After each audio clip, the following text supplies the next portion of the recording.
जनगणना कार्यक्रम आरंभ हो चुका है। उधर राष्ट्रपति महोदया ने संसद का विशेष सत्र बुलाया है, जिसमें नारी शक्ति वंदन अधिनियम से संबंधित कुछ संशोधन रखे जाने हैं और साथ ही परिसीमन अधिनियम को प्रस्तुत किया जाना है। तो ऐसे में परिसीमन आयोग की चर्चा स्वाभाविक रूप से होने लगती है। तो इस सेशन में हम लोग परिसीमन आयोग की आवश्यकता को समझेंगे, साथ में भारत में गठित किए गए अब तक के परिसीमन आयोगों को देखेंगे और इन सब पहलुओं से जुड़े हुए संवैधानिक उपबंधों की बात होगी। सबसे पहले परिसीमन आयोग की आवश्यकता क्यों है। हम सभी जानते हैं कि राज्यों के लिए जो लोकसभा की सीटें आवंटित हैं वो अलग अलग राज्यों की संख्याएं, लोकसभा सीटों की आवंटित संख्याएं अलग अलग हैं। जैसे उत्तर प्रदेश के लिए लोकसभा की सीटें 80 हैं, महाराष्ट्र के लिए लोकसभा सीटों की संख्या 48 है, पश्चिम बंगाल में 42 लोकसभा सीटें हैं, बिहार में 40 लोकसभा सीटें हैं। तो प्रश्न ये उठता है कि आखिर ये संख्या भिन्न भिन्न क्यों है। उत्तर प्रदेश में 80 सीटें क्यों हैं, बिहार में 40 सीटें क्यों हैं, इसका आधार क्या है। तो इसका आधार जनसंख्या है। जिस राज्य की जितनी अधिक जनसंख्या होगी उसको जो लोकसभा सीटें आवंटित की जाएंगी उसकी संख्या भी उतनी अधिक होगी। तो लोकसभा सीटें या विधानसभा की सीटें जो आवंटित की जाती है राज्यों को, वो उनकी जनसंख्या के अनुसार आवंटित की जाती हैं। तो इसको हम लोग इस तरह से समझें कि उत्तर प्रदेश को 80 सीटें आवंटित हैं, बिहार को 40 सीटें आवंटित हैं। मान लेते हैं उत्तर प्रदेश की जनसंख्या 160 लाख है, बिहार की 80 लाख है। अब संविधान में इस संदर्भ में क्या कहा गया है। संविधान में अनुच्छेद 80 लोकसभा की संरचना के विषय में बताता है। उसमें यह बताया गया है कि लोकसभा की कुल कितनी सीटें होंगी, उसमें से राज्यों की कितनी सीटें होंगी, केंद्र शासित प्रदेशों की कितनी सीटें होंगी। अनुच्छेद 81 ये बताता है कि ये सीटें किस प्रकार से, किस रीति से आवंटित की जाएंगी।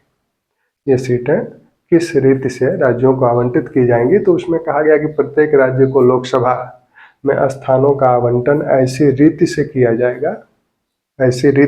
जाएगा जिसमें उसको आवंटित स्थान की संख्या और उस राज्य की जनसंख्या का अनुपात सभी राज्यों में लगभग एक हो। सभी राज्यों में ये अनुपात एक हो, यानी 160 लाख यहाँ जनसंख्या है, 80 सीट आवंटित है। यहाँ 80 लाख जनसंख्या है तो 40 सीट आवंटित है। ये अनुपात दोनों में समान अनुपात होगा। ये अनुच्छेद 81 1(2) का कहता है। फिर आगे, अब ये जो 80 सीटें लोकसभा की उत्तर प्रदेश को आवंटित है, तो ये उत्तर प्रदेश के अंदर भी इसका विभाजन होगा, यानी जिसे हम प्रादेशिक निर्वाचन क्षेत्र कहते हैं, जिसे हम लोकसभा निर्वाचन क्षेत्र कहते हैं या विधानसभा निर्वाचन क्षेत्र कहते हैं। तो उत्तर प्रदेश को अब 80 भागों में बांटा जाएगा और उत्तर प्रदेश को अब 80 भागों में बांटा जाएगा और इस 80 भाग में भी यही देखा जाएगा कि इनकी जनसंख्या लगभग समान हो। तो मान लेते हैं ये 80 भाग है उत्तर प्रदेश के, ये प्रत्येक भाग एक लोकसभा निर्वाचन क्षेत्र है। तो इस लोकसभा निर्वाचन क्षेत्र की में स्थित जनसंख्या उतनी ही होनी चाहिए जितनी इसमें हो, इसमें भी उतनी होनी चाहिए। यानी प्रत्येक लोकसभा निर्वाचन क्षेत्र में जो जनसंख्या है वो लगभग समान हो, यथासाध्य समान हो। तो 80 भागों में ये बांटा गया, जिसे लोकसभा निर्वाचन क्षेत्र कहा जा रहा है। तो प्रत्येक लोकसभा निर्वाचन क्षेत्र की जनसंख्या लगभग समान, यथासाध्य समान होनी चाहिए। ये बंटवारा इस प्रकार से होना चाहिए। ऐसे ही बिहार को 40 भागों में बांटेंगे और इसका जो प्रादेशिक निर्वाचन क्षेत्र है, यानी लोकसभा निर्वाचन क्षेत्र जो है, उसकी भी जनसंख्या लगभग समान हो। अब ये जनसंख्या एक बार ये वितरण हो गया तो जनसंख्या तो अमूमन बढ़ती ही है, या तो वो बढ़ेगी या घटेगी या स्थिर रह सकती है किन्हीं मामलों में। तो अगर जनसंख्या बढ़ेगी तो ये समायोजन फिर गड़बड़ होगा, क्योंकि अगर मान लेते हैं कि उत्तर प्रदेश की जनसंख्या 10 साल में बढ़ के 240 लाख हो गई, बिहार की जनसंख्या 10 साल में बढ़ के 100 लाख हो गई, मतलब 80 से 100 हो गई, ये 160 से 240 हो गई, यानी उत्तर प्रदेश की जनसंख्या थोड़ी तेजी से बढ़ी। अब ये अनुपात देखिए, अब ये अनुपात 1:3 हो जाएगा और ये अनुपात 1:2.5 हो जाएगा। तो अब ये अनुपात समान नहीं रहे, ये अनुपात अब गड़बड़ हो गया। यहाँ 1:3 हो गया और यहाँ 1:2.5 हो गया। तो इसका समायोजन अब पुनः समान अनुपात पे इन्हें कैसे लाया जाए?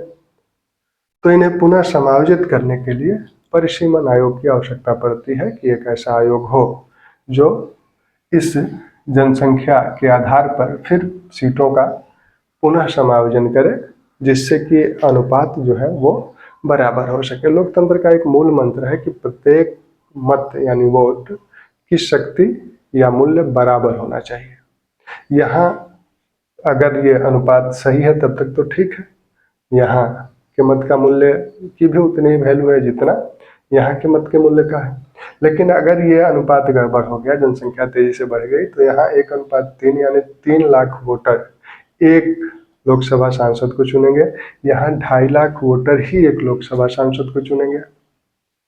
तो यहाँ के मत और यहाँ के मत की वैल्यू में अंतर आ गया। तो इस विसंगति को दूर करना है, इसको समायोजित करना है, तो इसके लिए एक आयोग गठित किया जाता है जिसे परिसीमन आयोग कहा जाता है। उसके लिए संसद परिसीमन अधिनियम बनाती है और उस अधिनियम के अंतर्गत राष्ट्रपति द्वारा परिसीमन आयोग का गठन किया जाता है और वो फिर इन सीटों का बंटवारा राज्यों के संदर्भ में और फिर राज्य के अंदर जो प्रादेशिक निर्वाचन क्षेत्र हैं उनका समायोजन करता है, जिससे कि ये अनुपात सही हो सके, बराबर हो सके।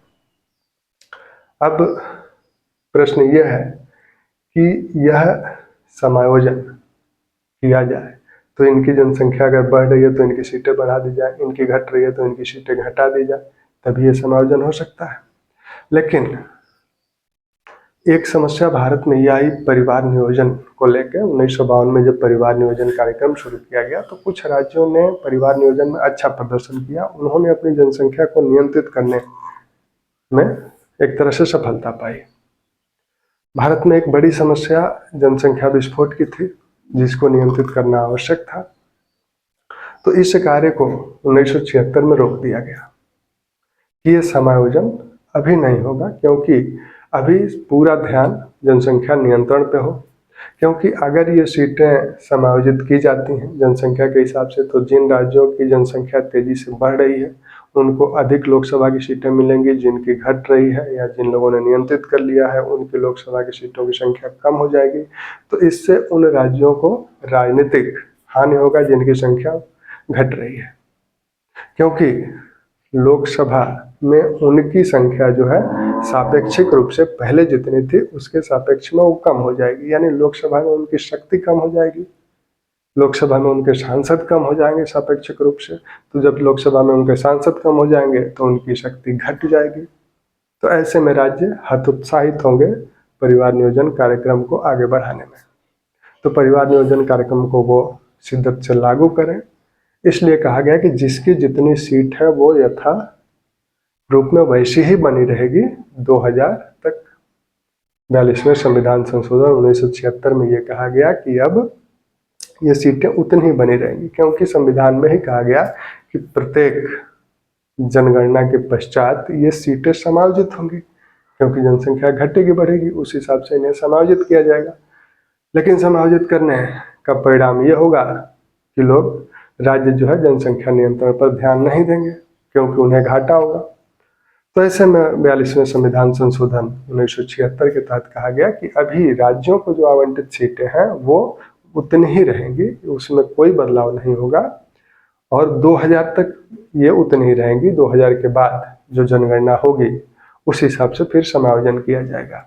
2000 में बीत गया तो 84वां संविधान संशोधन 2001 किया गया और उसमें कहा गया कि यह संख्या 2026 तक यथारूप में बनी रहेगी। 2026 के बाद होने वाली जनगणना के पश्चात ये परिसीमन फिर किया जाएगा, फिर सीमाओं का निर्धारण किया जाएगा। तो जनसंख्या नियंत्रण को प्रभावी करने के लिए ये रोक लगाई गई, लेकिन जो आंतरिक समायोजन है उसमें ये रोक नहीं थी। 1971 के अनुसार ये सीटें आवंटित हैं। आज जो वर्तमान में सीटें हैं वो 1971 जनगणना के अनुसार परिसीमित की गई थी। लेकिन आंतरिक जो समायोजन है, जो प्रादेशिक निर्वाचन क्षेत्रों का विभाजन है, उसमें कहा गया 84वें संविधान संशोधन में कि 1991 की जनगणना के अनुसार ये समायोजन होगा। फिर 2 साल बाद ही 87वां संविधान संशोधन हुआ और उसमें कहा गया कि ये जो प्रादेशिक निर्वाचन क्षेत्रों का समायोजन है ये 2001 की जनगणना के अनुसार किया जाएगा। तो प्रादेशिक निर्वाचन क्षेत्रों की जनगणना, प्रादेशिक निर्वाचन क्षेत्रों का विभाजन या समायोजन 2001 की जनगणना के अनुसार होता है, अब वर्तमान में है। और जो राज्यों को लोकसभा सीटें जो आवंटित है या विधानसभा की सीटें जो उन्हें आवंटित है वो 1971 की जनगणना के अनुसार है। अब 2026 में पुनः जनगणना हो रही है, तो इसके बाद फिर परिसीमन आयोग का गठन होगा और ये सीटें फिर समायोजित की जाएंगी, राज्यों की भी समायोजित की जाएंगी और ये जो प्रादेशिक निर्वाचन क्षेत्र हैं इनका भी विभाजन उसी हिसाब से किया जाएगा। अब प्रादेशिक निर्वाचन क्षेत्रों का जो विभाजन है, मान लीजिए इस लोकसभा निर्वाचन क्षेत्र की संख्या तेजी से बढ़ रही है, तो अब इस क्षेत्र में जो जनसंख्या वो बढ़ी, इस क्षेत्र में मान लीजिए स्थिर है, इस क्षेत्र में मान लेते हैं घटती है, तो इसका कुछ भाग काटकर इसमें मिलाया जाएगा। यानी ये किया जाएगा कि ये जो जनसंख्या है ये जनसंख्या 80 भागों में समान रूप से बांटी जाए, यहाँ 40 भागों में समान रूप से बांटी जाए। लेकिन एक सवाल यहाँ वैसे का वैसे रह जाएगा कि ये अनुपात जो है ये गड़बड़ होगा। तो इस अनुपात को हम सही करेंगे तो फिर हमारा जनसंख्या नियंत्रण प्रभावित होगा। तो हमने जनसंख्या नियंत्रण पर अधिक बल दिया और कहा कि फिलहाल ये अनुपात अगर गड़बड़ हो रहा है तो गड़बड़ होने दें, पहले हम जनसंख्या को नियंत्रित कर लें। इसीलिए 2026 तक ये वैसे यथारूप में रखा गया। अब संविधान में जो 81 दोका या दोखा का उल्लेख है, जिसके तहत ये बताया गया है कि जिस रीति से ये सीटें आवंटित होंगी और जिस रीति से ये समायोजन प्रादेशिक निर्वाचन क्षेत्रों का समायोजन होगा। साथ में ये भी कहा गया अनुच्छेद 82 में कि जब जनगणना होगी तो उसके पश्चात इनका समायोजन किसी प्राधिकारी द्वारा कराया जाएगा और उस संदर्भ में संसद विधि बनाएगी। तो संसद परिसीमन अधिनियम बनाती है और उस परिसीमन अधिनियम के अंतर्गत परिसीमन आयोग का गठन राष्ट्रपति द्वारा किया जाता है।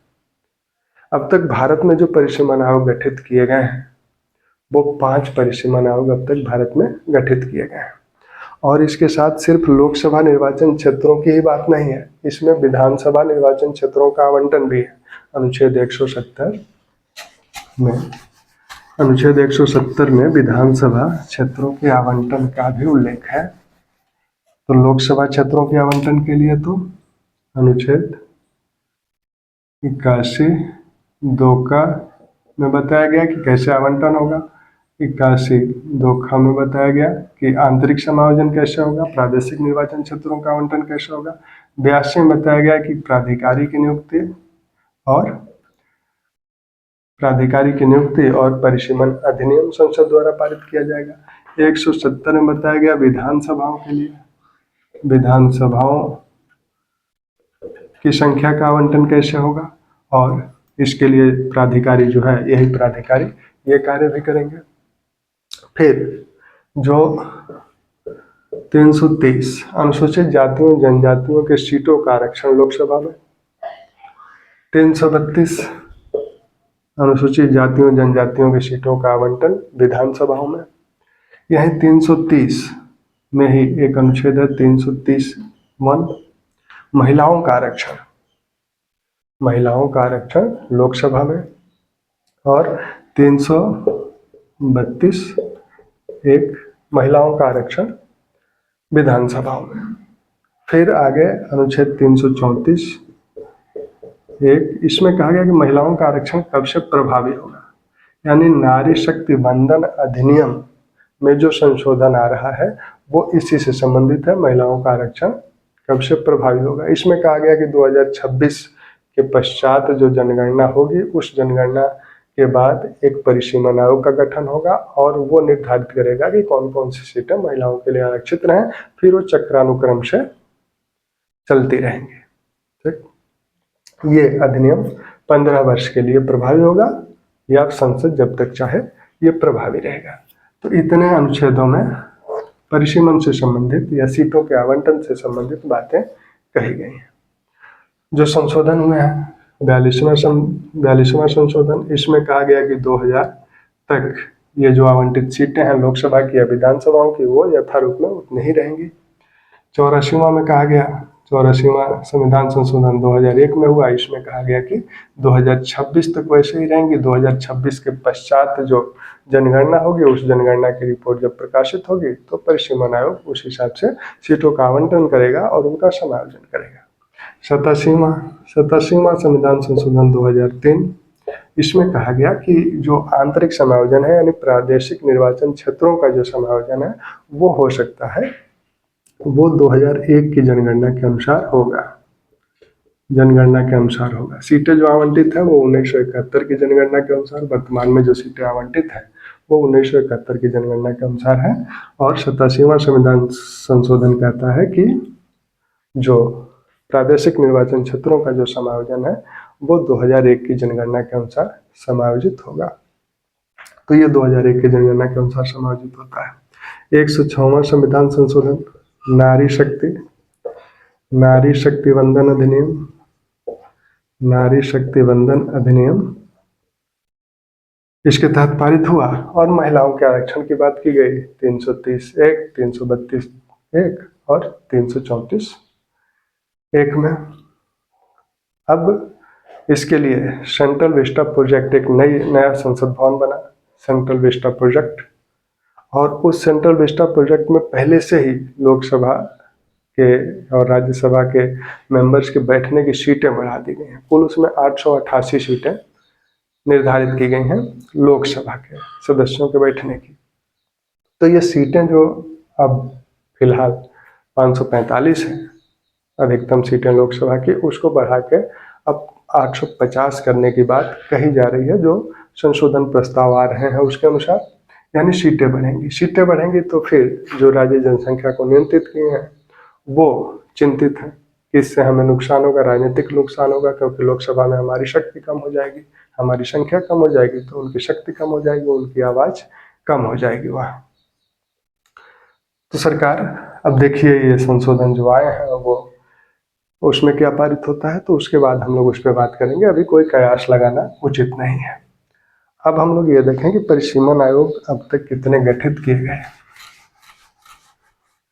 तो जो परिसीमन आयोग गठित किए गए हैं 1952 परिसीमन अधिनियम के तहत 1952 में एक आयोग गठित किया गया। 1962 परिसीमन अधिनियम के तहत 1963 में परिसीमन आयोग गठित किया गया। 1972 परिसीमन अधिनियम के तहत 1973 में, और 2002 परिसीमन अधिनियम के तहत 2002 में परिसीमन आयोग गठित किया गया। फिर 2020 में एक परिसीमन आयोग गठित किया गया। इस परिसीमन आयोग के अध्यक्ष थे फैजल अली, इसके अध्यक्ष थे न्यायमूर्ति फैजल अली, और इसके अध्यक्ष थे न्यायमूर्ति के.एन. बाचू। और इसके जो अध्यक्ष हैं 1973 में जो परिसीमन आयोग गठित हुआ था उसके अध्यक्ष थे जे.एल. कपूर। और 2002 में जो परिसीमन आयोग गठित हुआ उसके अध्यक्ष थे न्यायमूर्ति कुलदीप सिंह। 2020 में एक परिसीमन आयोग गठित हुआ था पूर्वोत्तर के 4 राज्यों के परिसीमन के लिए, क्योंकि 2002 में उनका परिसीमन नहीं हुआ था, जिसमें असम, नागालैंड, मणिपुर, अरुणाचल प्रदेश और साथ में जम्मू कश्मीर। तो ये जो परिसीमन आयोग गठित हुआ इसके अध्यक्ष न्यायमूर्ति रंजना प्रकाश देसाई थे। अब इस परिसीमन आयोग की संरचना हम लोग देख लें कि इनकी संरचना क्या है। तो परिसीमन आयोग की संरचना कौन कौन होते हैं, इसमें कितने मेंबर होते हैं। राष्ट्रपति द्वारा गठित किया जाता है, एक अध्यक्ष, अध्यक्ष जो होंगे वो सर्वोच्च न्यायालय के वर्तमान या भूतपूर्व न्यायाधीश, सर्वोच्च न्यायालय के वर्तमान या भूतपूर्व न्यायाधीश इस आयोग के अध्यक्ष होंगे।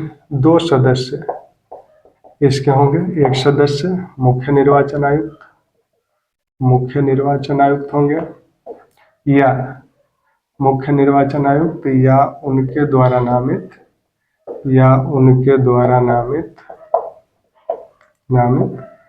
कोई निर्वाचन आयुक्त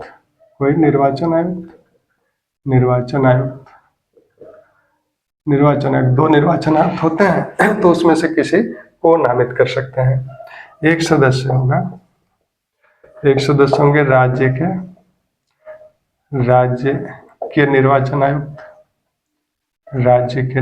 आयुक्त। अब ये प्रत्येक राज्य के लिए अलग अलग होंगे।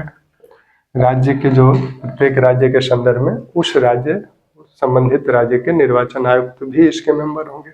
अब कुछ सहयोगी सदस्य होते हैं इस आयोग में, 10 सहयोगी सदस्य होते हैं प्रत्येक राज्य के संदर्भ में। तो 10 में 5 लोकसभा के सदस्य होते हैं उस राज्य के, और 5 विधानसभा के सदस्य उस राज्य के होते हैं, विधानसभा के।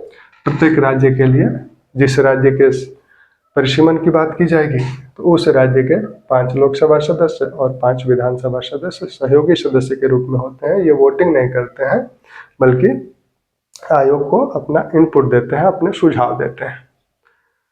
जिस राज्य की बात होगी उस राज्य का निर्वाचन आयुक्त इसका मेंबर होगा, जिसका वोटिंग का अधिकार होगा, लेकिन इनको वोटिंग का अधिकार नहीं होता है। अब इस आयोग की शक्तियां क्या हैं? यह आयोग एक अर्ध न्यायिक निकाय है जो सिविल कोड की सभी शक्तियां धारित करता है। यह एक अर्ध न्यायिक निकाय है, अर्ध न्यायिक निकाय के रूप में कार्य करेगा, सिविल कोड की शक्तियां धारित करेगा, शक्तियां इसके पास होती हैं। ये जो भी निर्णय करेगा वो निर्णय अंतिम निर्णय होगा, न तो इसे किसी न्यायालय में चुनौती दी जाएगी और न ही लोकसभा या विधानसभाएं इसे संशोधित कर सकती हैं। लोकसभा और विधानसभाओं में इसकी रिपोर्ट रखी जाएगी, लेकिन वो उसमें संशोधन कोई नहीं कर सकती। न्यायिक समीक्षा से रोका गया है, न्यायालय में चुनौती नहीं दी जाएगी। लेकिन सर्वोच्च न्यायालय के 2 डिसीजन हैं। एक तो यम कोठारी का डिसीजन है, यम कोठारी वाद में 1966 में सर्वोच्च न्यायालय ने कहा कि यह इसलिए रोका गया है न्यायालय में चुनौती से कि यह परिसीमन का कार्य बाधित ना हो। लेकिन अंतिम रूप से सर्वोच्च न्यायालय इसकी समीक्षा कर सकता है। वैसे ही केसी राठौर बनाम भारत संघ के वाद में 2024 में सर्वोच्च न्यायालय ने कहा कि यदि आयोग की रिपोर्ट में मनमानापन दिखता है, संवैधानिक उपबंधों का उल्लंघन दिखता है, तो अंतिम रूप से सर्वोच्च न्यायालय उसकी समीक्षा कर सकता है। ठीक, तो ये परिसीमन आयोग, उसकी संरचना और उससे संबंधित जो चीजें थी उसको हम लोगों ने बहुत ही संक्षेप में देखा। अब जो संशोधन पारित होने हैं, तो उस संशोधन के संदर्भ में हम लोग आगे बातें करेंगे।